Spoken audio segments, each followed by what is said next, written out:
Həyatda gərək heç nəyin ağın çıxartmayasan. Yəni bir şeyin artıq o şiti çıxdısa, ondan sonrasını apar qaytar da yəni.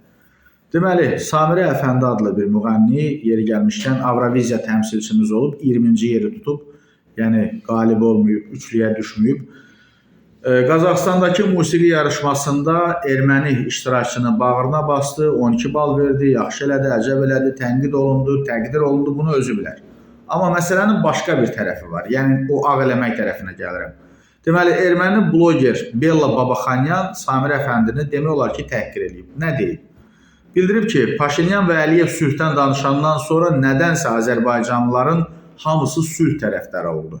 Mehribanlaşmağa başladılar. Bu qız da yarışda bizim iştirakçıya yüksək bal verdi və nə üçünsə özünü çox mehriban göstərməyə çalışdı ki, sanki o sülh tərəfdarıdır. Durdu, hətta bizim təmsilçini qucaqladı da. Bəlkə də bu erməni kişisini qucaqlamaq üçün bir fürsət idi. Yəni sənə lazım idi bu cümlə.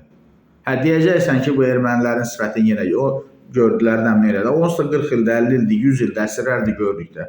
Yəni gərək səmimiyyətin də, humanizmin də, insanlığın da bir dozası ola. Qarşındakının nə qədər sülh sazişi nə olur olsun, qarşındakının erməni olduğunu mütləq nəzərə alacaqsan. Samirə Əfəndi və bu cür düşünən şəxslərə müraciət edərək deyirəm bunu. Yəni bu ermənidir, dünyaya göstərdik, sülh sevirik, 30 il göstərdik. Amma yekunda torpağımızı yenə müharibə eləyib qazandıq.